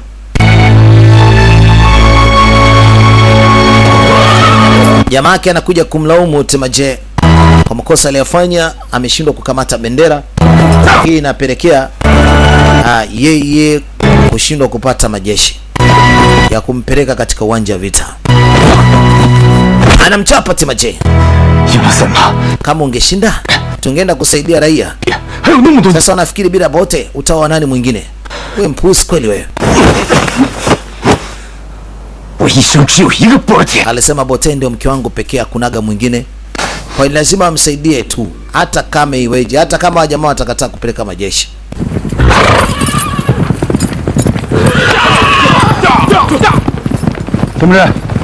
Temaje, huwezi kwenda kumsaidia Bote mwenyewe. Mfalme alikuja kwa sababu ameshindwa mpambano, hawezi kupata majeshi. Kwa hiyo mzee anamwambia huwezi kwenda kupambana vita mwenyewe. Lakini sikilizeni, naombeni mnisikilize mimi nikiwa kama mfalme, nasema hivi. Temaje anataka kwenda kusaidia watu wetu, si ndio? Na mimi simzui, na naona ni heri na mimi pia niende nikamsaidie, na yoyote ambaye anaamua kwenda nasi twende wote, kwa sababu wote sisi ni ndugu na tumeapa kwamba tusaidiane. Kwa hiyo kama mtu yoyote atakwenda, mimi simlaumu kwa lolote lile. Sasa wewe si ndugu na huyu bwana mdogo, ni mjomba wake. Huwezi kwenda kumsaidia. Na imani hautaweza kurudi nyuma. Tutaongozana mimi na wewe na huyu dogo, twende tukamsaidie mpenzi wake. Twendeni. Temaje alisema ni nuksi kuchukua hiyo fimbo ambayo umeshadondosha hapo, lakini akaona hapana, moja ibebe waende tena. Sasa kilichobaki ni kurudi tena katika uwanja vita. Huyu chizi unataka kwenda kumsaidia ili weje? Huyu bwana mdogo ndio yule ambaye kasaidia, alikuwa anang'atwa ama anaburuzwa. Kwa hiyo huyu mjomba wake akusamini uto. Yeye alichokuwa anakifanya ni kurudi nyuma apeleke jeshi lake. Lakini mfalme na jeshi lake anaenda katika miliki ya ushetani. Kuja kuona haya mambo juu jinsi gani hawa jamaa walivyojitega, akaona hapa. Temaje! Usiende mbele zaidi. Tumetegwa. Tumekiwa mtego. Muone jamaa jinsi walivyo. Nafikiri wametokea mtego hapa. Wanataka kujipanga, mishale inaanza kutupwa kule juu. Yaani kiufupi walikuwa wanajulikana wanakuja. Yaani kapeleka ripoti labda ni ule ndege. Wanauawa sasa. Temaje, turudi nyuma. Lakini huko nyuma kwenyewe kuna jeshi lilikuwa limejitega. Walisubiria tu wapite katika hizi njia, na hizi njia hazina kwenda sehemu nyingine, na njia ni moja tu. Bwana, walijikuta wanakufa.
Kama ulivyoweza kushuhudia, mambo yamekuwa ni mazito sasa, wanajitahidi kukimbia. Hawa jamaa wanataka kuondoka, hebu keni pembeni kwanza tuone. Wanawezaje kutukimbia?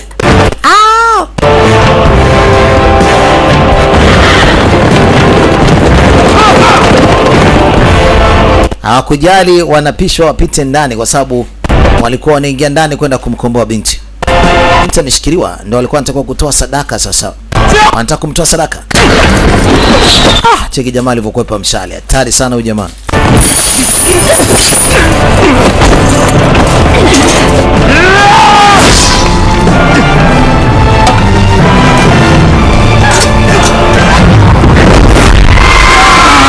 Yeye na farasi wake wamebetuliwa kwa kupigwa mkono tu.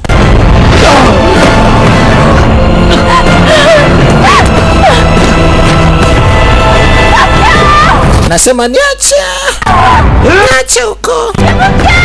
Tiniche. Wana kisu kinamfuata. Kisu kinamfuata.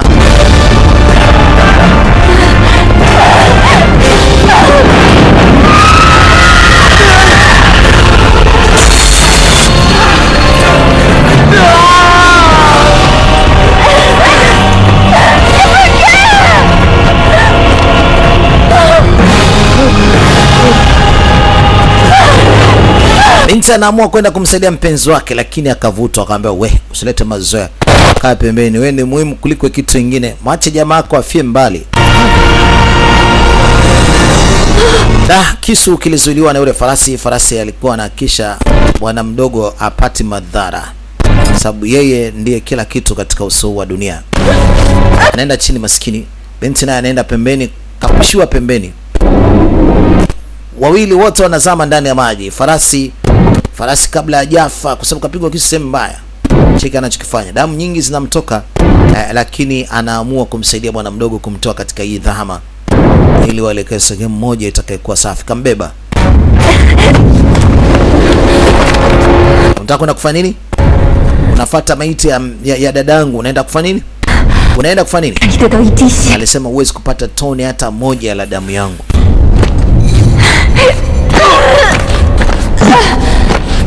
Namsukuma.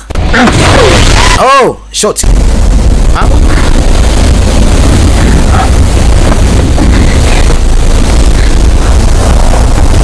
Kampigiza shoti kwa ile maiti. Maiti inafutika, maskini ya Mungu.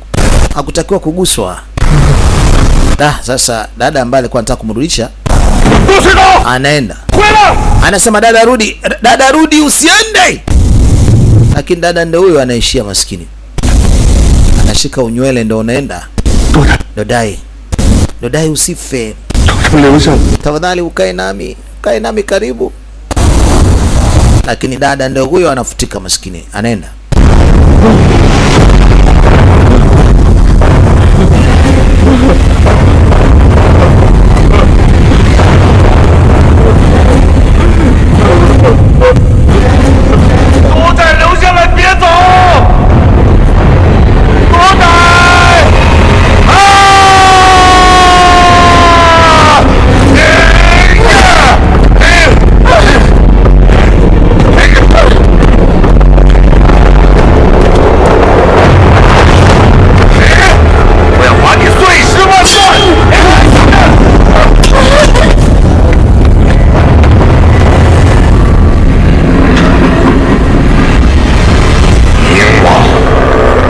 Sasa ni shida.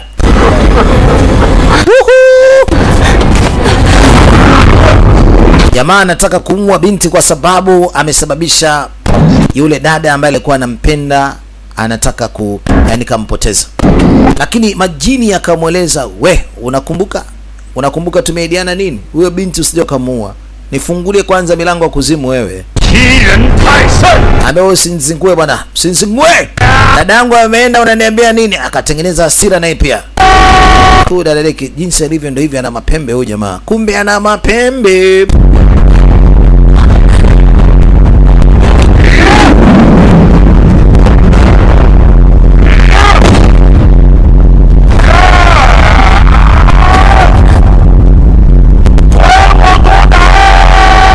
Anasema nirejesheni dada wangu kudadeki nyinyi. Ye mizimu mmeshindwa kunisaidia. Nirejesheni dodai wangu. Mimi namtaka dodai. Namtaka dodai. Sinzingue kabisa, namtaka dodai. Majini yamemwambia wewe usijali. Dodai wako tutamrejesha, sawa? Dodai.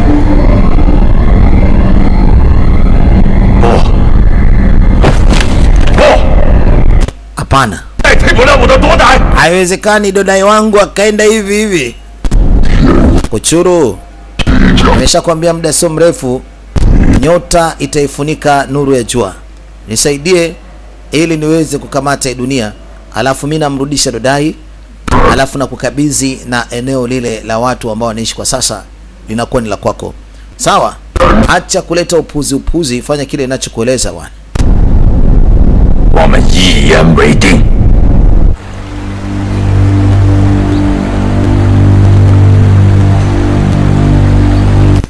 Maji yaliwakokota mpaka hapa wakatoka nje ya maji. Maskini farasi huyu amekwenda na bwana mdogo. Bado ni mzima lakini ipo hoi hajitambui.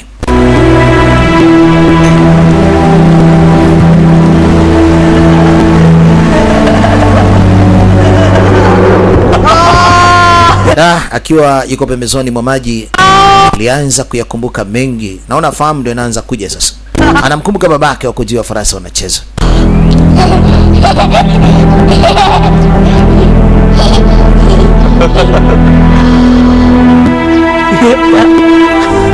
Hapo cheni na baba anauliza nini? Alafu ni cheni kutoka kwa mama, inasadikika kwamba ni damu ya mama yake.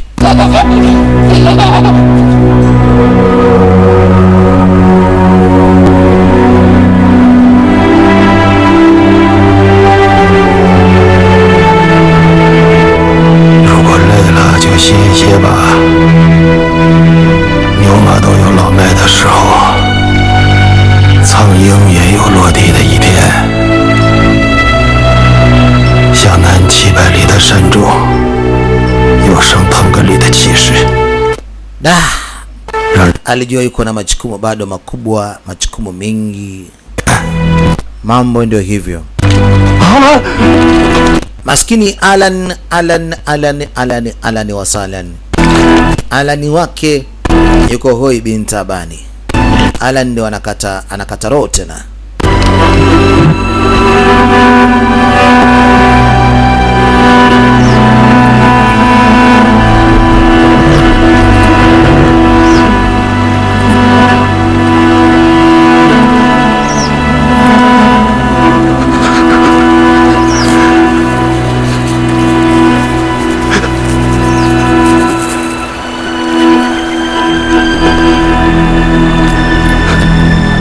Basi libidi ampatie nyusi zake anuse, labda zinaweza zikamrejesha duniani. Alipiga mayowe kweli kweli. Au jamaa anaendelea kuhangaika huku ili jua likamatwe na mwezi, alafu mambo yaendelee. Anataka kukisha anakamata ile dunia ya wanadamu, anaichukua yeye kama alivyoahidiwa na ile mizimu kwamba wao watamwachia sehemu ya kumiliki. Zoezi sasa linaanza kufanikiwa kwa sababu dunia, yani jua linaanza kukamatwa muda sio mrefu.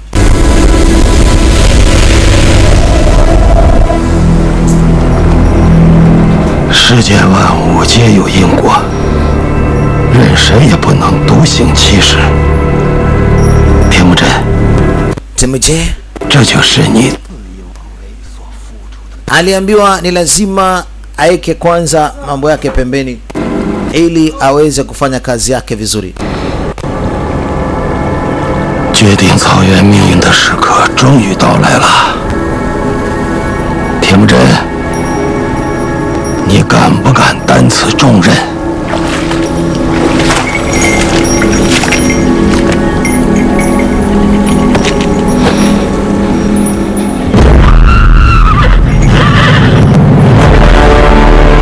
Analetoa farasi mwingine atakayetumia. Tena farasi wa sasa hivi anafaa sana kuzimu. Maana kula kwanza alikuwa kama malaika. Huyo sasa hivi hatari. aliambiwa sasa, nenda kakamilishe ahadi ulie itoa.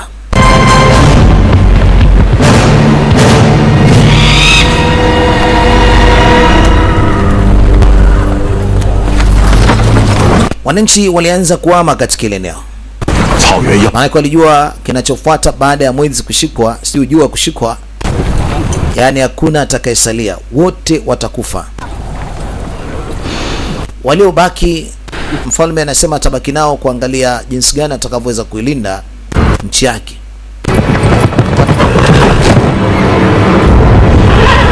Dogo anarudi, lakini wengi walitambua yeye ndiye kasababisha yote haya. Kama asingeleta ukorofi juu wale mabwana, yasingetokea yote haya. Kwa hiyo wengine wanamlaani, wanasema tumuhitaji hata kumwona hapo, wanaanza kumpiga na mawe. Yeye ndio chanzo cha ndugu zetu kufa, lakini wanasahau kwamba hao jamaa walikuwa hawajali tokea mwanzo, wanateka watu ovyo, sio yeye.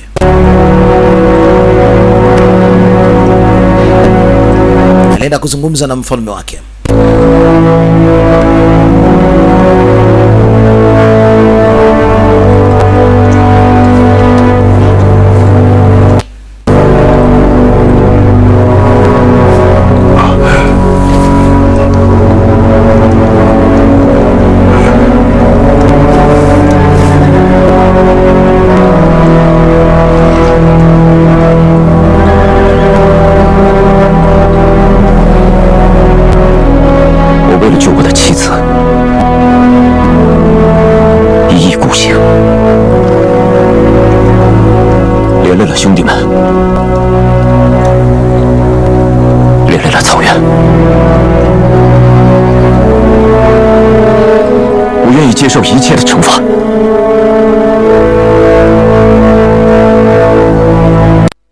Alijaribu kuzungumza nao, akawaeleza tukiendelea kutokupambana na jamaa na ndo tumekubali udhaifu ama tumekubali kuteseka. Kwa hiyo cha kwanza tukubali kuteseka kwa kwenda kupambana nao.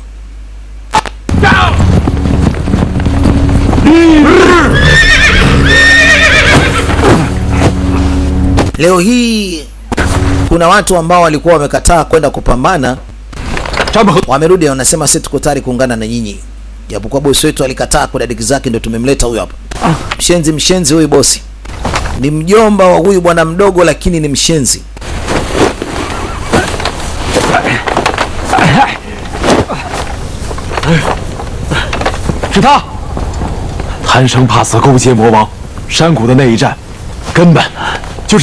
Anasema kwanza huyu mitego yote ambayo nyinyi mmekutana nayo, huyu ndio alikuwa anawasiliana na wale jamaa. Anawapa mbinu zote. Shenzi huyu. Na hili ni panga la babake na bwana mdogo. Panga ambalo lilikuwa linaitwa panga la dhahabu. Anarudisha mwenyewe, anasema bwana, chukua panga lako bwana. Chukua panga lako kwa sababu sistahili kuwa na hili panga. Wewe chukua. Sawa? Nimekuwa ni mshenzi.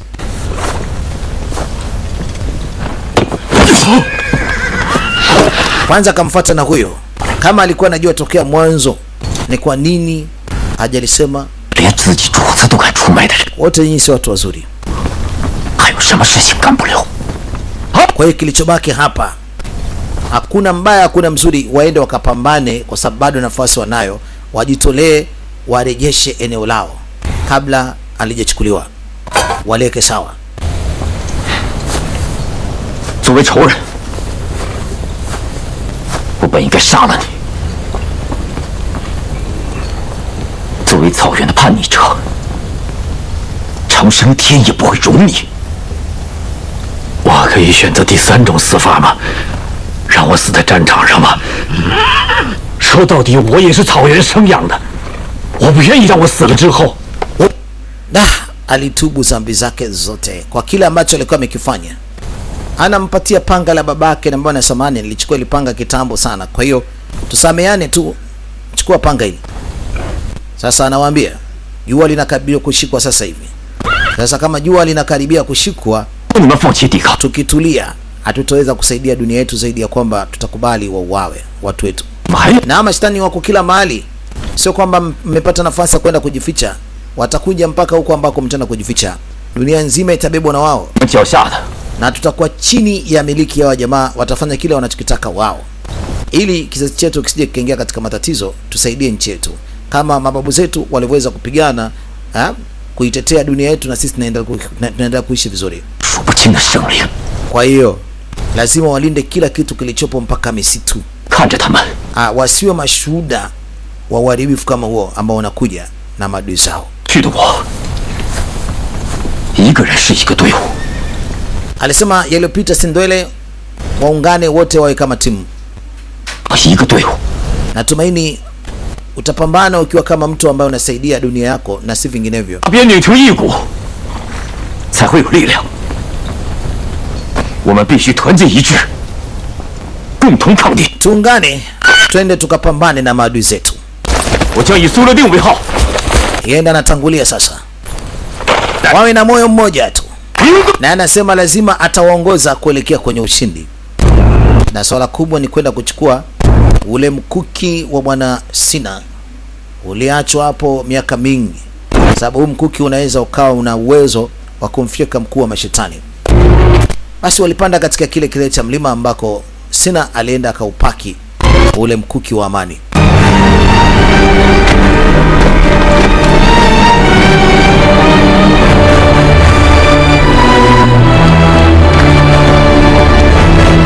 Walimpa heshima zake Sina, na sasa kilichobaki ni kuchukua tu huu mkuki, lakini heshima zote walimpa.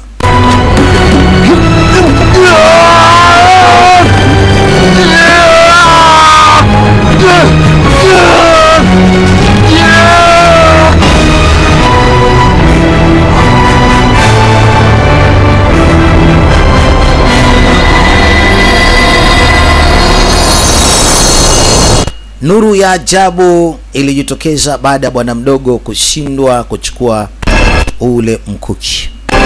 Labda huenda mizimu ya Sina inamkubali ili bwana mdogo afanikiwe kuchukua mkuki huo.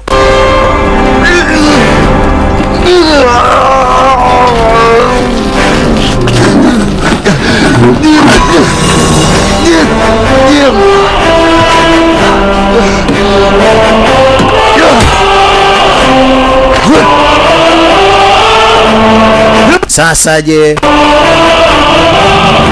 Yasa! Timu J!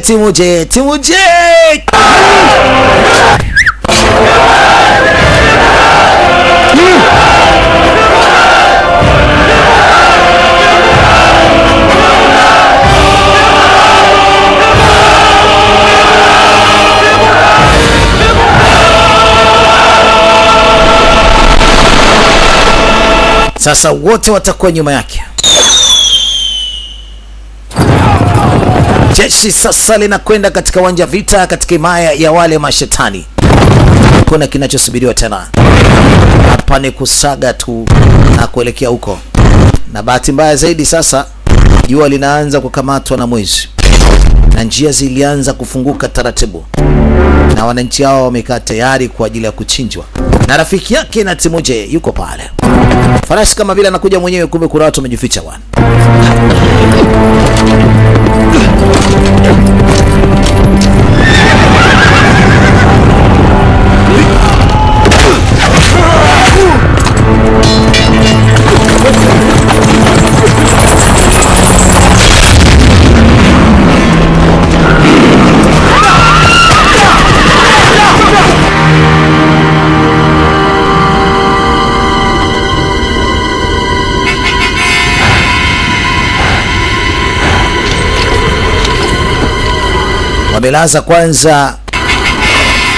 Wamelaza kwanza farasi wao, alafu sasa wanakula timing kwamba jeshi linakuja lile la kuzimu.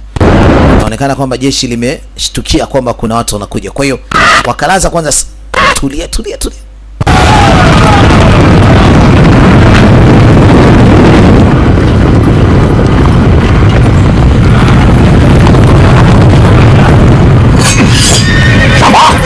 Haya sasa, kamata farasi. Haya, mkae tayari. Kazi imeanza sasa. Nenda kushuhudia vitu vya hapa, mimi naweka mic pembeni.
Ile nyota sijui ni mwezi inazidi kulisogelea jiwa na inazidi kulifunika. Wakati ule sasa huku mambo ndio kama unavyoweza kuyaona. Anazidi kuadibika, jamaa anazidi kucheka, milango ya kuzimu inaanza kufunguka pindi jua linapozidi kukamatwa.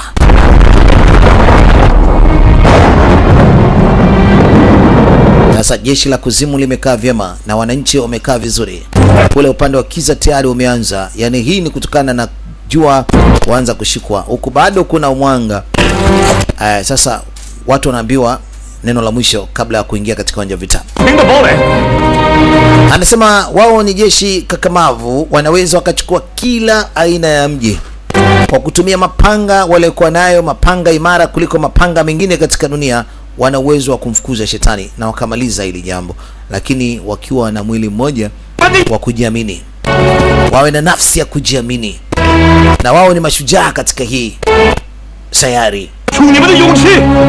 Kwa hiyo sasa wawe na ujasiri wa hali ya juu, waende wakamwage damu zao kwenda kutetea nchi yao. Sasa twende tukawafyeke hawa mashetani, na siku zote kama tukifa majina yetu yataendelea kukumbukwa. Hapo sasa leo kushuhudia vitu kutoka idara ya Acheche Production, babake Acheche.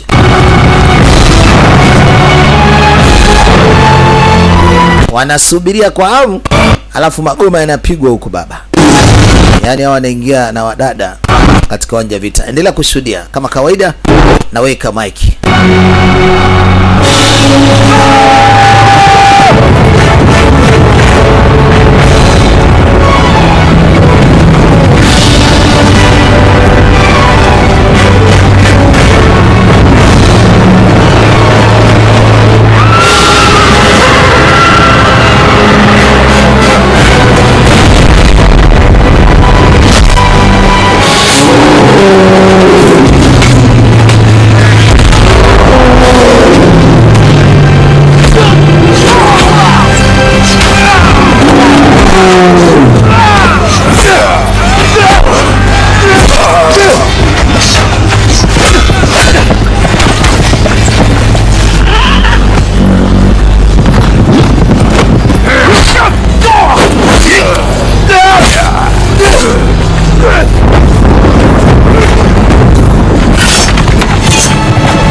hali inazidi kubadilika sasa, najua nalo linazidi kunaswa, yani mabaya ama matatizo ndio yanazidi. Na kushuhudia vitu hivi inakwaje?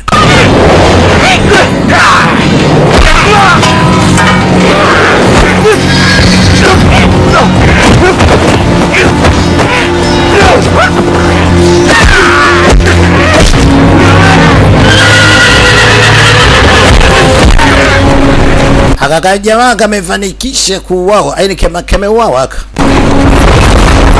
Sasa wanatengeneza ile njia ya geti, wanaume waingie ndani. Wanaume wanaingia sasa. Geti limefunguliwa. Huku mitambo inazidi kujeka sawa. Jua linazidi kuzamishwa.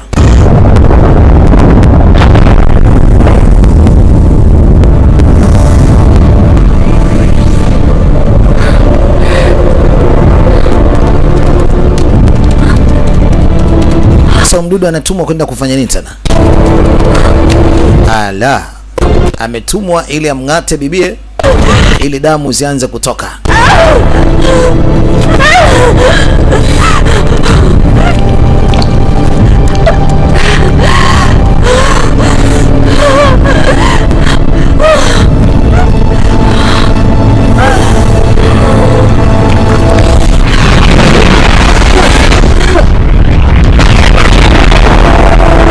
Baada ya hapo sasa, zile njia ambazo zilikuwa zimefungwa enzi zile na yule Sina, haki hao walikuwa ndo walinzi hawa, walikuwa wamefunga. Kulikuwa kuna mbwa mwitu na kulikuwa kama kuna nani yule nani mweupe yule kongoni ama swala, cheki anavyowazuia, anawazuia ile watoke katika ile sildi, kwa sababu hii ni sildi ya kufungua pale sehemu ambako mashitani wamehifadhiwa. Kwa hiyo nataka kufungua hapo chini, ndo mashitani wako kibao. Kwa hiyo ule ndo mlango ambao sasa unatakiwa kufunguliwa.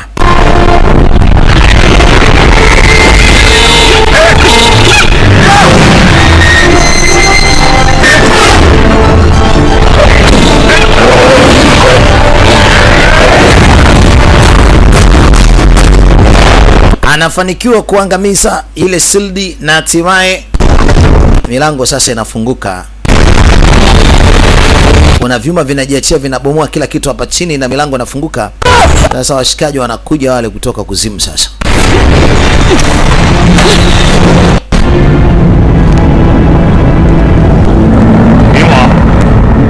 Sasa mfalme umeniahidi kwamba utamrudisha Dodai. Nipatie Dodai kabla hujapanda juu. Akaambia usinizingue, subiri kwanza. Kwanza nikamilishe yatima yangu, alafu sasa baada ya hapo nitakusaidia. Kageukwa. Mfalme wa kuzimu ameona huyu dogo huyu atazingua. Sasa alichokifanya amemgeuka.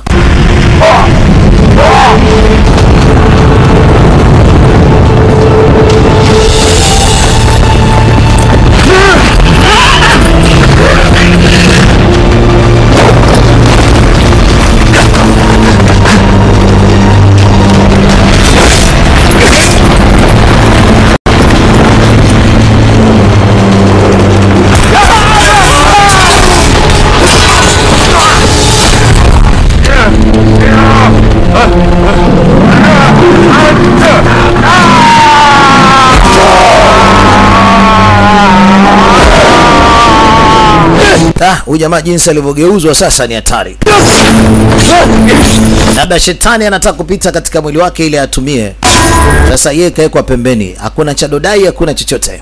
Hebu tuangalie hivi vita kati ya hawa na bwana mdogo amefika kwa ajili ya kutetea mpenzi wake hapa. Niite DJ Mark na kushuhudia vitu vya ukweli kutoka idarani Achiche Production.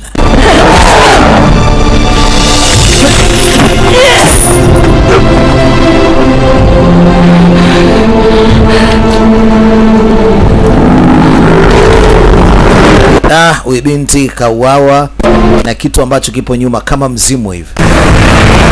Anapotea. Sasa yule jamaa kabadilika, amekuwa huyo kiume wa ajabu. Pembe ndilo ambalo limempiga huyu, sio ni mkia. Hapo sasa anapigwa na mikia bwana mdogo. Tuangalie vita hii.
ule farasi na mizimu yake ilikuja. Ile farasi mweupe yule alikuja na jamaa zake kwenda kusaidiana na hii mizimu kuiangamiza yote. Farasi yule kutoka peponi, yule farasi mweupe ambaye alibakia na nyoya zake, huyo bwana mdogo amefufuka bwana. Sasa kila kitu kinakwenda.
Shangana muona Sina.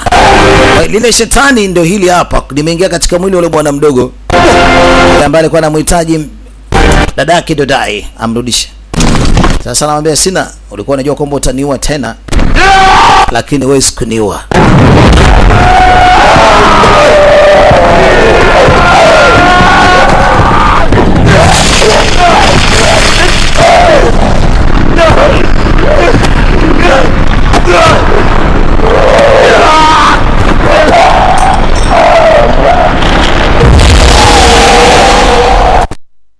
Wezi amini, kumbe bwana mdogo alikuwa na tiba moja muhimu sana.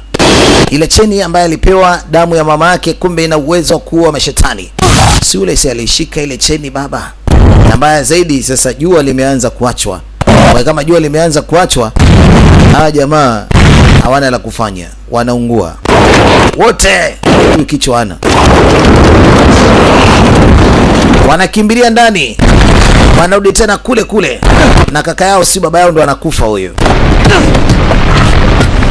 Wewe anataka kupanda juu kuweka mambo sawa, anataka damu ya huyo. Maskini ya Mungu, yule dada aliyekufa nafsi yake ikaingia kwa huyu msichana. Pate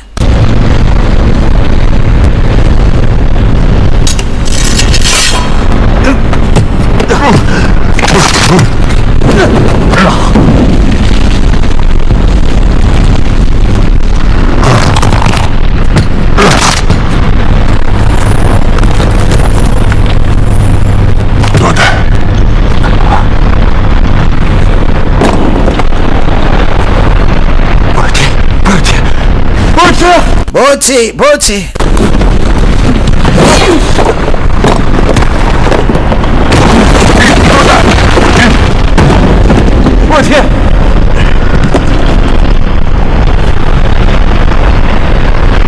Sio bote tena, kuna kitu kimeingia katika nafsi yake.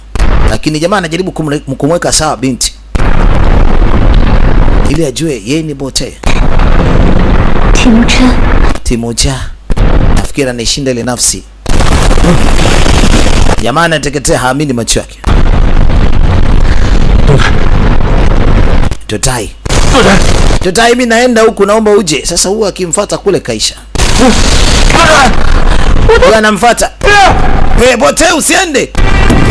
Sasa nafsi ambayo iko ndani ya mwili wa bote inamsumbua kumfuata master yake. Jamaa lazima amsaidie binti, la sivyo atenda chini. Amzuie. Binti anasema niache. Kajipiga kisu. Alipojipiga kisu, bahati kweli kweli mwili ukaondoka. Kama asingejipiga kisu, mwili usingeenda. Ile nafsi ilienda kule chini kumfuata master yake.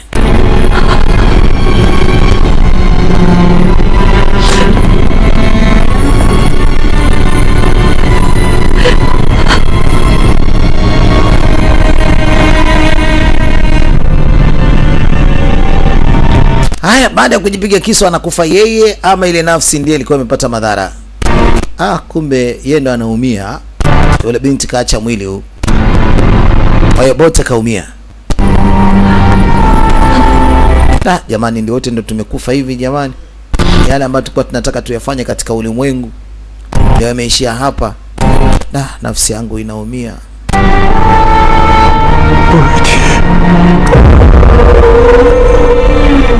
Na kuna kitu kinarudisha tena hewani maisha ya bibie. Damu ilimdondokea. Uhai unarudi tena kwa binti. Cheki mtoto alivyokuwa mzuri, hatari sana. Kama sanamu hivi. Bote. Lile toni la damu limerudisha maisha yake. Timeja. Bote.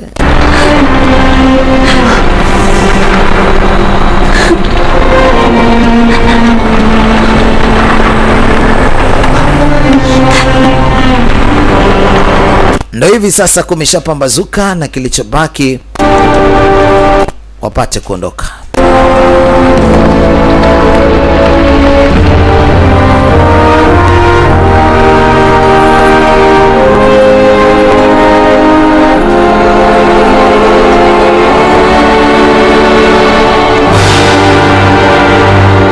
Na huyu mama na mtu wake wanaelekea kuzimu. Watabaki huko na mashetani yaliyobakia, lakini kakao kashakufa. Sasa sijajua kama atarudi tena ama la. Kama atakuwa ni mzima ama la. Bonge kitu hapa wanaita Genghis Khan ya 2018. Nakumbuka ulikuwa unasikiliza sauti nzuri ya DJ Mark Machine wa Acheche Production. Ajeshi anakuja katika himaya ya kishetani. Mambo yameshakwisha bwana.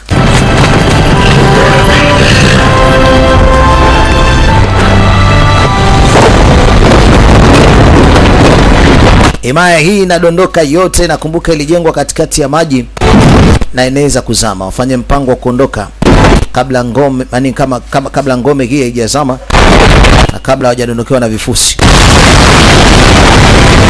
Katika upande wa tafsiri niite DJ Mark, niite DJ Machine kutoka idarani Acheche Production, kama kauz kama dawa. Tunamaliza vitu kama hivi katika hii nchi ya nyasi. Maisha yalienda vizuri sasa. Tuonane katika vigongo vingine, lakini kumbuka timu Mazaga inatoa burudani za ukweli katika jiji la Kariakoo pale Likoma na Agre. Niite DJ Mark, niite DJ Machine 0656035353. Namaliza kitu kama hivi. Watu wamerudi katika himaya zao, na kama unavyoweza kuona nyasi jinsi zilivyotulia za kijani, zimetulia kweli kweli. Watu wanapiga music ya kumuomba Mwenyezi Mungu baraka tele na kumwambia asante kwa jinsi alivyoweza kuwabariki, na wamerudi katika dunia yao nzuri na maisha yanaendelea kama kawaida.